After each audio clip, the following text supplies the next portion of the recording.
Arrancamos la entrevista, Borja, pero sabes que aquí la tradición manda y esta pasa por Value School, Luis Alberto Iglesias, que lanza la primera pregunta a la mesa. Y la primera pregunta, como suele ser habitual, cuando hablamos de small caps y estrategias concretas de inversión, es definir los términos. Vamos a explicar, Borja, qué tipo de compañías se encuadran bajo la etiqueta de compañías de pequeña capitalización, small caps es lo que significa en inglés, sobre todo cómo entiende la categoría Amiral y si confirmáis lo que se puede leer en los libros habitualmente, y es que son compañías con más volatilidad, son negocios quizá más jóvenes, incluyen quizá a empresas que están comenzando, no son grandes empresas consolidadas, tienen más volatilidad que algunos inversores equiparan a más riesgo, pero precisamente por esa razón a largo plazo suelen rentar más, suelen ser más rentables que las compañías de la categoría reina de la large cap o gran capitalización. ¿Cómo concebís la categoría en Amiral?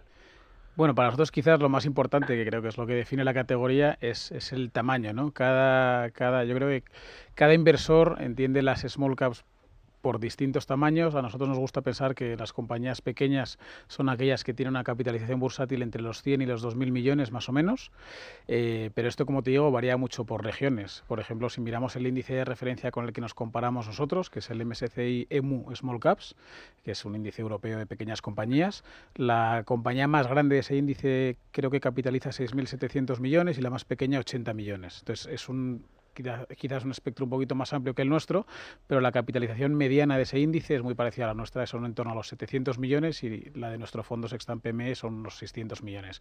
Al final creo que esa es la parte importante, ¿no? El núcleo de ideas están más o menos en ese entorno entre los 500 y los 1.000 millones, es donde más oportunidades se encuentran. Pero eso quizás es la característica que, bueno, pues, que al final determina que una compañía sea o no small cap.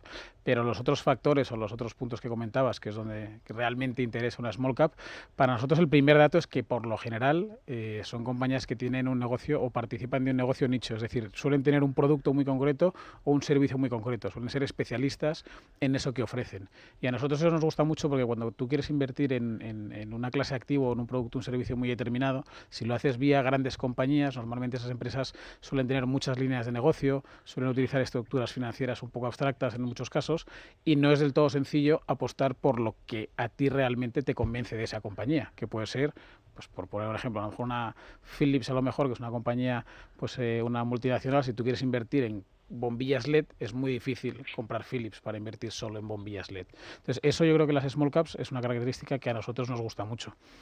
En segundo lugar, es cierto que normalmente gozan de crecimientos superiores que las grandes compañías. Es cierto que la base de partida es menor, con lo cual crecer es más fácil, pero es una característica que nos gusta mucho. En tercer lugar, el concepto de la volatilidad. Nosotros, si tú miras datos históricos, pues efectivamente suelen tener mayor volatilidad, lo que no quiere decir que tengan mayor riesgo. Al final, tú puedes construir una cartera de pequeñas compañías, como es nuestro caso, en compañías que estén bien capitalizadas, compañías de calidad con buenos equipos directivos, donde la volatilidad de esas compañías es menor que en las grandes compañías. Es verdad que como tienes un espectro tan amplio de ideas de inversión, mucho más amplio que el de las grandes compañías, pues puedes construir una cartera con muy buenas ideas de calidad, con caja neta, con crecimiento, que nos parece a nosotros lo más interesante. Y por último, efectivamente, mires el mercado que mires, son más rentables a largo plazo. Me ha llamado la atención el amplio espectro de capitalización de estas compañías. La menor y la mayor puede ser como bastantes veces, 10, 20 veces más grande que la más pequeña. Por curiosidad, estas empresas de small caps que están en la franja grande, ¿dónde están? ¿En Estados Unidos quizá? El baremo, una small caps en Estados Unidos es mucho más grande que una small caps, por ejemplo, digamos, en Europa. O sea, eso sin duda. Las Sin small duda. caps en Estados Unidos son más grandes que en Europa. O sea, Yo que creo aquí que en podrían Estados ser Unidos, compañías grandes sí, en Estados Unidos puedes ir a capitalizaciones hasta 10.000, 12.000 millones. y ser small cap Y todavía. eso en España, o sea, probablemente el 70% de esas compañías cotizarían en el IBEX. Entonces, al final depende un poco de la región, por eso lo decíamos. En Europa, como te decía, el índice con el que nos comparamos son 6.400 millones, 6.600 millones, la más grande. Pero a nosotros eso ya nos parece una compañía más mid cap que small cap. Manuel, perdón. Sí, Borja, ¿en qué situación de mercado se encuentran ahora las small caps? Porque es cierto que en los últimos años se ha producido una gran divergencia entre la valoración o la cotización, más que valoración, la cotización de las empresas de pequeña capitalización y las grandes, las small caps y las empresas cotizadas más grandes. ¿En qué situación de mercado se encuentran? ¿Sigue existiendo esa divergencia histórica? Es decir, las small caps están en un momento de infravaloración especialmente intenso en los últimos meses, en los últimos años, y eso ofrece una histórica oportunidad para encontrar valor escondido. Pues desde Amiral Gestión te diría que desde luego. O sea, nosotros lo que hemos visto estos últimos 5 años, sobre todo, es, como comentabas, una divergencia absoluta entre el comportamiento de las grandes compañías y de las pequeñas compañías. Es cierto que a día de hoy la oportunidad, pues sí podemos calificarla como de histórica, porque las valoraciones a día de hoy están en torno a niveles del año 2008.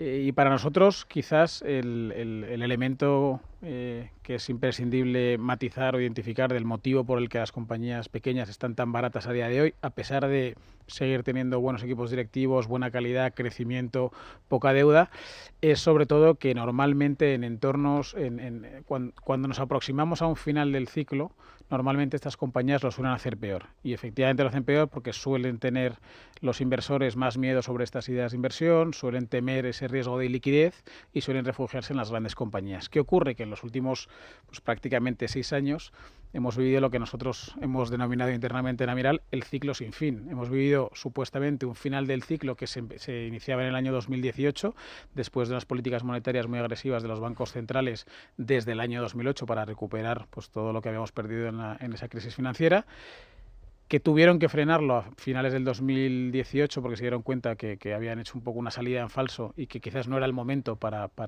cambiar esas políticas monetarias y empezar a subir tipos. Después de eso vino el COVID, que les hizo retroceder todavía más, con lo cual pues tampoco pudieron acabar con ese ciclo. Y es verdad que al final, el final del ciclo ha venido por distintos motivos, como puede ser la guerra de Ucrania, que genera esa inflación, esos cuellos de botella del COVID también que generan esa inflación, que han forzado a los bancos centrales a terminar con esas políticas monetarias tan laxas y a empezar a subir tipos. Entonces, en este entorno de final de ciclo tan amplio, las small caps lo han hecho peor, indudablemente. Si miramos los 10 años anteriores, las small caps en términos relativos lo habían hecho mucho mejor que las grandes compañías. Entonces, para nosotros, pues quizás el principal motivo por que estas compañías han sufrido más y lo han hecho peor ha sido por este entorno un poco, vamos a decir, dopado, ¿no?, por esas políticas monetarias, y que ha costado salir, o que ha costado más tiempo del que esperábamos salir de ese ciclo. Pero bueno, ahora mismo nosotros, y yo creo que se puede leer en prensa, ¿no?, prácticamente todos los días hay un artículo que habla de small caps, que habla de la oportunidad que presentan. Nosotros, que tenemos mucho trato con inversores finales, pues nos transmiten ese interés, ese entusiasmo, que hace un año no existía. O sea, hace un año, cuando hablabas de pequeñas compañías, prácticamente nadie mostraba interés por esta idea de inversión, pero a día de hoy creemos que el sentimiento de mercado ha cambiado. Los flujos de esta clase de activos, que llevan 6 años prácticamente siendo negativos, en diciembre ya empezaron a ser positivos, en enero han sido positivos, febrero han sido positivos. O sea, parece que vuelve ese apetito. Y ya no solo están baratas, sino que el sentimiento de mercado empieza a ser positivo sobre estas compañías. Domingo. ¿Sobre todas ellas o sobre hay algún geografía, sector por el que vosotros apostéis especialmente, o creéis que en general que casi todas, si casi todas han estado castigadas, lo normal es que casi todas recuperen en los próximos años? Sí, bueno, la característica yo creo que más llamativa es que han sufrido prácticamente todas las compañías, las buenas, las malas y las regulares. Nosotros no tenemos sesgos concretos en la cartera. Al final pues tenemos compañías, creo que el sector tecnología pesa un 20%, servicios a empresas pesa también un 20%, el sector industrial pesará en torno a un 15%. O sea, es una cartera bastante diversificada donde no hay apuestas sectoriales concretas. Es verdad que nos gusta mucho más Europa que Estados Unidos por 3 motivos principales. Primero, porque el descuento es mayor. Si miramos pues la cotización del Russell 2000 contra el S&P 500 y la cotización del MSCI EMU Small Caps que comentaba antes contra el Eurostoxx 50, pues el descuento es mucho mayor en Europa. En segundo lugar, las compañías europeas están menos apalancadas que las compañías americanas. El apalancamiento de las compañías europeas es casi un 50% que de las compañías americanas, o sea, es un dato bastante importante. Y en tercer lugar, las compañías europeas en términos generales son más rentables que las compañías americanas. Si miramos el Russell 2000, que es el índice un poco small caps americano, casi el 40% de las compañías de ese índice dan pérdidas. En Europa ese dato es del 11%. Entonces, por esos tres motivos, menor apalancamiento, mayores beneficios y un descuento superior, nos gusta más Europa que Estados Unidos.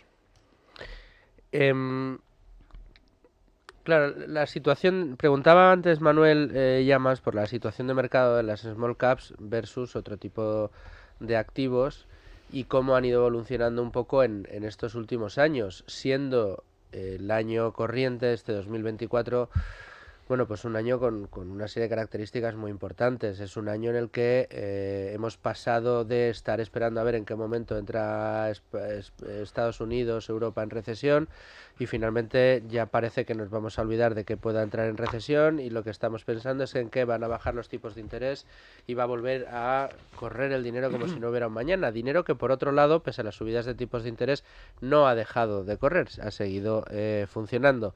Los agregados son muy altos, la corrección ha sido mínima y yo creo que el rally constante, continuo y casi incesante que parece no tener fin en la bolsa americana es buena prueba de ello. Claro, en esta situación la asignación de capital en los mercados es muy dispar. Entonces, pues si antes la renta fija no ofrecía rentabilidad, había que buscar renta variable, era más fácil o quizá era más intuitivo el hecho de pensar que las distintas alternativas dentro de la renta variable iban a tener su parte de protagonismo en la búsqueda de rentabilidad por parte de los actores de mercado. Ahora mismo casi todos los activos de inversión tienen atractivo. La renta fija tiene un atractivo que no tenía, incluso los propios materias primas. Aquí hemos hablado muy recientemente de oro, o mencionaba Domingo antes la entrevista que tuvimos en La Cuadrilla el otro día hablando de Bitcoin. También están siendo activos que están atrayendo inversión por parte de los en los mercados.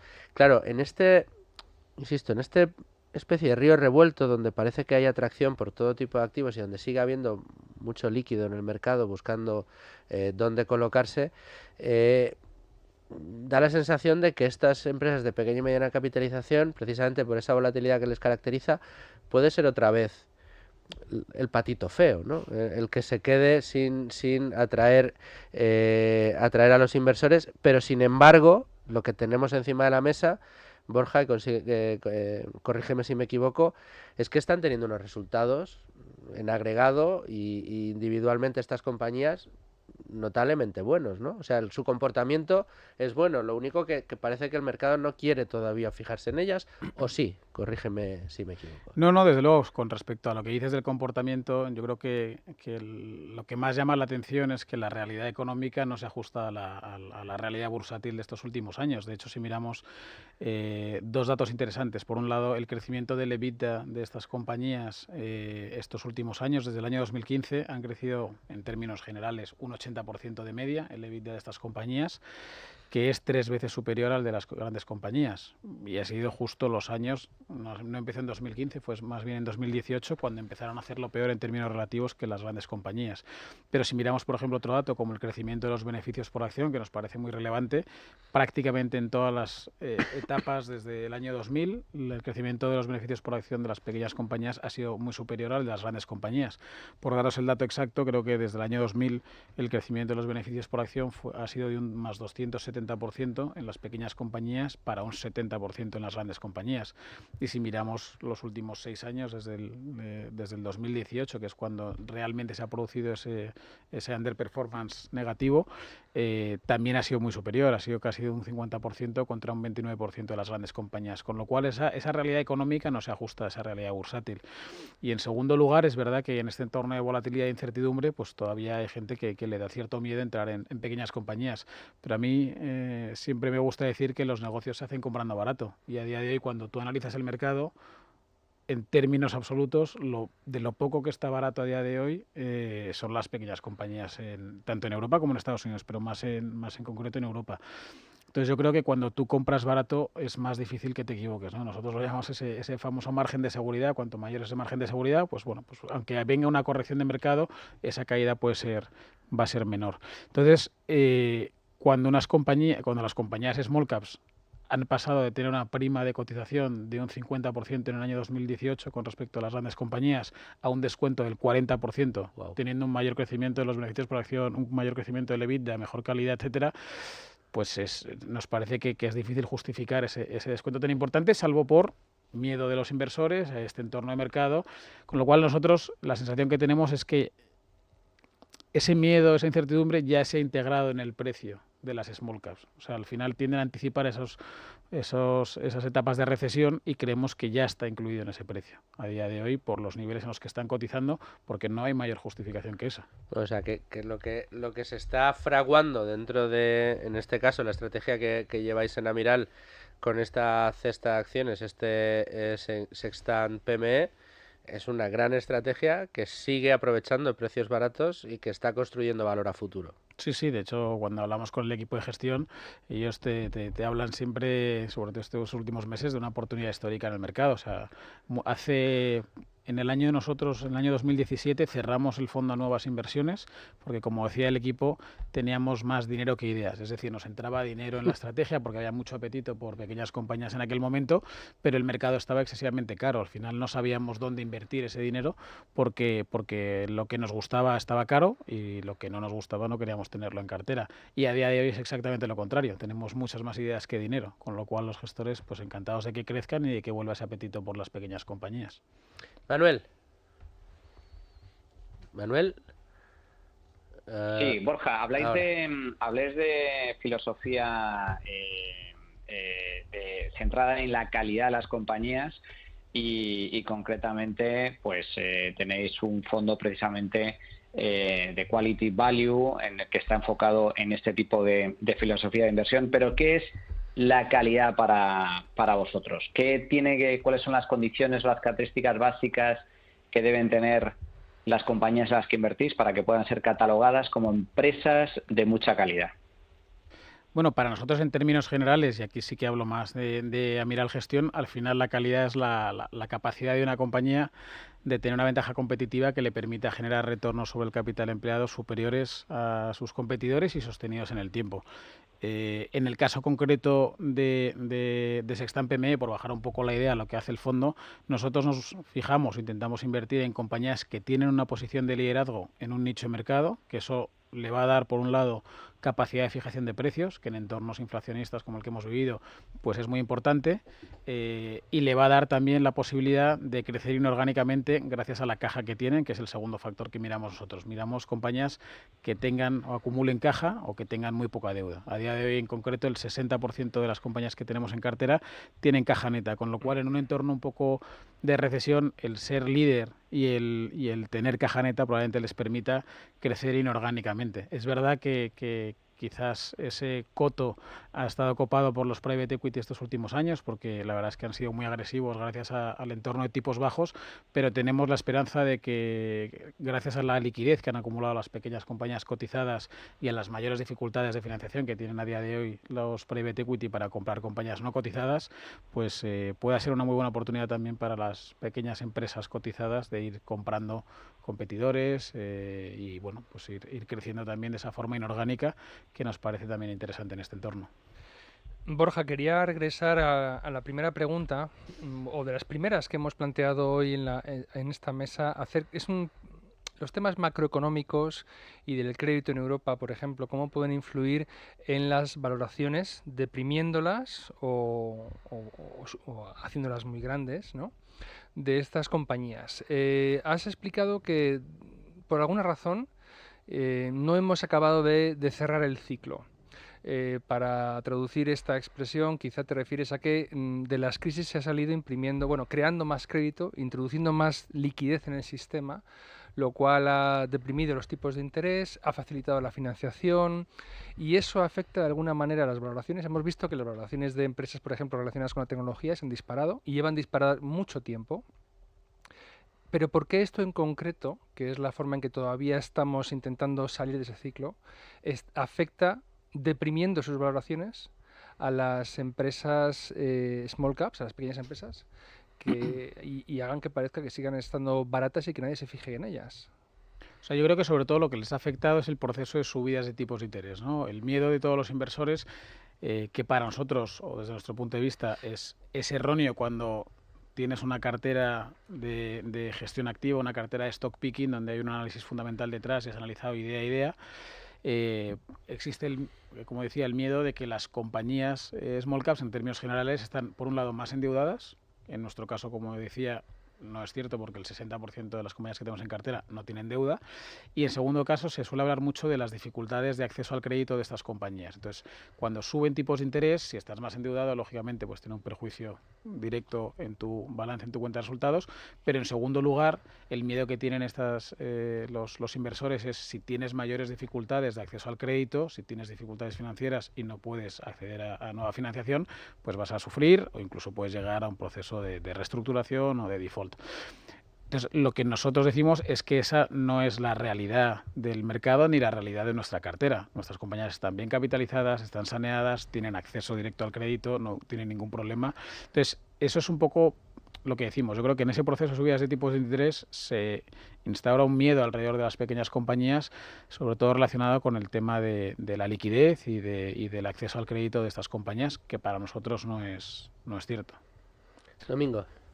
¿Podríamos explicarle algún ejemplo a los iba a decir lectores, a los oyentes y a los que nos ven también ahora a través de YouTube, algún ejemplo de alguna empresa del fondo que ejemplifique todas estas cosas, tanto de por qué os gusta en general la empresa, pues esas cosas de calidad, esas características, como también esas rarezas que estabas tú diciendo antes de entre la realidad económica, has dicho, la realidad de los resultados y la realidad bursátil? Uno de esos ejemplos que digas, no nos explicamos cómo esta empresa puede seguir cotizando a estos niveles. O sea, a nivel de cotización no me quiero equivocar, porque es verdad que ahora mismo tengo una o dos ideas que han tenido buen comportamiento bursátil estos últimos meses, pero si no me equivoco, Lectra, que es una compañía que es pionera en la industria 4.0, que lleva más de 20 años trabajando en sobre todo implementar y digitalizar máquinas y herramientas relacionadas sobre todo con la moda, para el temas de cortes de telas y demás. A día de hoy... Tan específica. O sea. Sí, es súper específica. A día de hoy es la empresa más avanzada del mundo en digitalización de este tipo de herramientas y en mejorar sobre todo la cadena de valor de la industria de la moda. Pues es una compañía que, como os digo, es una compañía pequeña, pero que es líder mundial, porque tiene un negocio súper nicho, hacen bien una cosa y se dedican a ello y llevan mucho tiempo funcionando.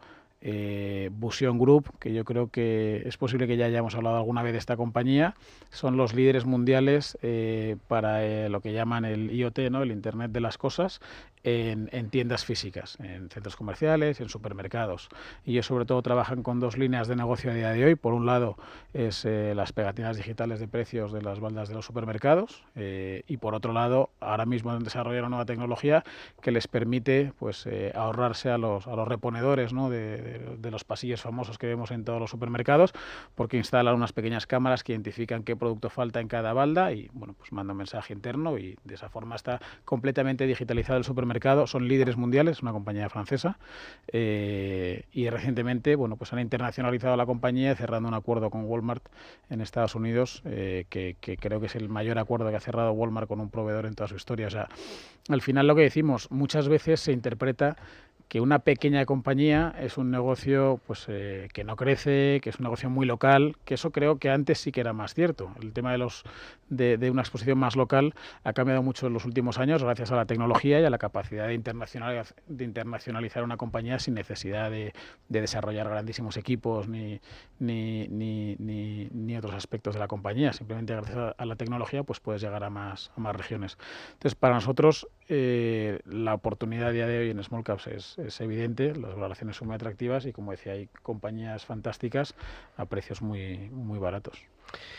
Y en Amiral Gestión, Borja, claro, hace poco, creo que la última vez que estuvo aquí tu compañero Pablo, nos trajo Sextant, el fondo que tenéis de Quality calidad. Focus. El Quality Focus, abristeis uno muy sesgado hacia Asia, Sextant así, tenéis vuestro famoso Bone Picking, el Sextant Grand Large, es decir, tenéis un abanico de un catálogo de fondos todos con una mirada muy value, muy también para largo plazo, de manera sensata, pero en el caso de que a nosotros aquí nos gusta mucho, y no me dejarán mentir ni Manolo, ni Luigi, ni Domingo, las estrategias en pequeña y mediana capitalización siempre nos han parecido muy atractivas, precisamente porque localizáis auténticas joyas, auténticas empresas que funcionan francamente bien, que como bien has descrito son líderes en su segmento, pero que por falta de análisis, por falta de foco, pues el mercado llega a un momento en que es muy ineficiente con ellos y el precio baja hasta que el mercado les reconoce el valor que tiene, ¿no? Y por eso creemos que tienen mucho potencial, pero claro, para un inversor novel que está viendo el programa, que está escuchándolo y que le gustan las ideas, pero claro, dice, joder, pero claro, es que Amiral no solo tiene pequeña y mediana capitalización, tiene Grand Large, tiene Bone Picking. ¿Qué porcentaje o para qué tipo de inversores casa a la perfección este tipo de estrategias que tenéis en PME? O para alguien que todavía sea joven y que quiera tener una cartera con distintas estrategias, ¿qué lugar debería ocupar PME? Mójate un poquito, no te Pero digo... solo un poquito, ¿no? Eso es. Antes de entrar en esa parte de la pregunta, sí que por matizar un poco lo que comentabas de la baja cobertura de análisis que tienen estas compañías, más o menos para las compañías cotizadas Eurostoxx 50 hay una media de 28 analistas cubriendo cada compañía. Para nuestro caso, para las compañías de Sextant PME, el 80% del fondo tiene menos de 5 analistas cubriendo cada una de las compañías que tenemos en cartera. Y muchas de las compañías que tenemos en cartera tienen solo 1 o 2 analistas cubriendo esa idea. O sea, efectivamente, como decías, una cosa que nos gusta mucho de este universo de inversión es que es donde mejor puedes demostrar tu capacidad de análisis fundamental y de descubrir esas pequeñas perlas que nos gusta decir, que están un poco olvidadas por parte del mercado. En la segunda parte de la pregunta me voy a mojar, pero yo creo que poco. Al final, o sea, nosotros, como sabes, es difícil que hagamos una recomendación de inversión. Yo creo que personalmente es un fondo, al final, Sextant PME, un fondo de renta variable que tiene cabida en cualquier cartera. El peso, al final, yo creo que lo tiene que decidir cada inversor, pero a mí personalmente, a día de hoy, conjugar una cartera de pequeñas compañías con grandes compañías de calidad, tecnología, etcétera, me parece que tiene mucho sentido. Estás apostando por lo que ya ha funcionado muchos años, que desde nuestro punto de vista empieza a estar caro, o está caro en muchos casos, pero que puede seguir funcionando, y estás apostando por la parte del mercado que presenta un descuento, como decía antes, histórico, una fantástica oportunidad de inversión y que sí o sí creo que merece la pena tenerlo en cartera. A nivel de pesos, pues ya cada uno decidirá. Seguramente tú, Luis Fer, pues puedas tener hasta un 50% de tu cartera en este fondo. O el 100%. Pero yo creo que ahí ya cada uno decide qué riesgo quiere tener y qué riesgo quiere tener en renta variable. Sí, bueno, a ver, yo creo que sobre todo está más unido Domingo, yo no sé aquí cuál es tu opinión, o Manolo, interven cuando quieras, pero sí es verdad que solemos asociar este tipo de estrategias, que siempre las hemos llamado más rock and rolleras, ¿verdad? Pues aquellos